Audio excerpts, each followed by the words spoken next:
At dahil malapit na po ang pasukan namin mga katangay, ay aalis po kami ni Papa para pumunta sa school at mag-enroll. Pero bago lahat mga katangay, ay binabati ko po muna kayo na another day, another araw.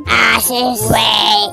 At dahil malapit na po ang pasukan namin mga katangay, ay pupunta kami ni Papa sa school para mag-enroll. Medyo late na nga po ako mag-enroll ngayong pasukan mga katangay. Dahil na rin po sa nangyari sa amin nung mga nakaraang araw. Dahil na rin po sa lungkot na aking buhay, lungkot na mahirap kalimutan, lungkot na nakakasakit ng damdamin. Dahil nasanay ako na laging nakaabang ang lolo ko sa harap ng bahay namin para salubungin ako at tanungin ako kung kamusta ang pag-aaral ko. Sis, wait! Hi!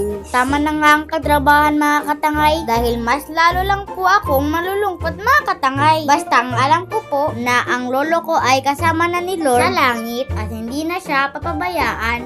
At ito nga po mga katangay ay nag-aasikaso na po ako ng sarili ko para po sa lakad namin ni Papa. At ipapakilala ko po pala sa inyo mga katangay si Ate RR at si Nanay. At ito rin po pala ang pinsan ko na si Dandan. Medyo chubby po siya na payat. Sis, wait! Pagpasensya niyo na po pala ang tita ko at mga pinsan ko mga katangay. Medyo mahihain lang po talaga ang mga pamilya ko mga katangay. Parang ako din po, sobrang mahihain. Sis, wait! Tatugali. So bale ngayon po pala mga katangay, ay paalis na rin po kami papunta sa school at mag-i-enroll. Dahil nga sa medyo late na rin po kami sa pag-alis. Siya nga po pala mga katangay. Sinamahan din po pala kami ng tita ko na si Muma na papunta sa school namin. Dahil may pupuntahan din po siya. At kasabay na rin po pala namin ang pinsan ko. Dahil mamimili po pala sila ng mama niya. At tita ko na si Tita Manang na ate ng papa ko na mas matanda sa papa ko. At mas bata pa ang papa ko sa tita ko na ate ng mga tita ko na sila Nanay at Muma na ate din ng papa ko na mas matanda din po sila sa papa ko na mas bata ang papa ko sa kanila dahil bunso ang papa ko sa kanilang 5 na mga anak ng lola ko na si Mami. Sis, wait! Pati ako tuloy ay naguguluhan din sa pag-explain ko sa inyo mga katangay.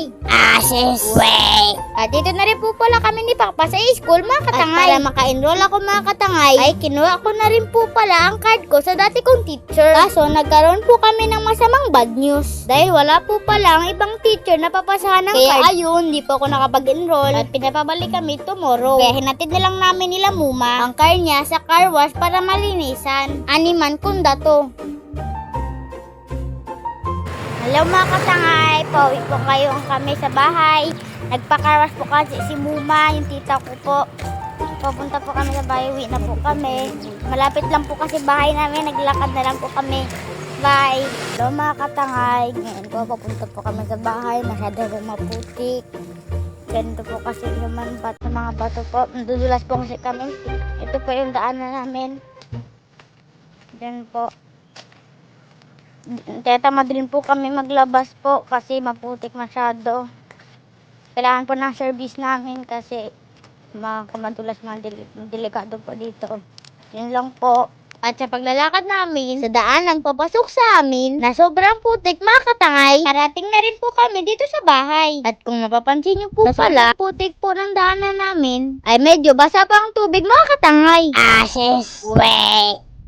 So mga katangay, kakarating lang po namin sa bahay kasi hindi po ako napag-enroll kasi may seminar po yung teacher namin. Bukas po, balik po kami doon. Yun lang po.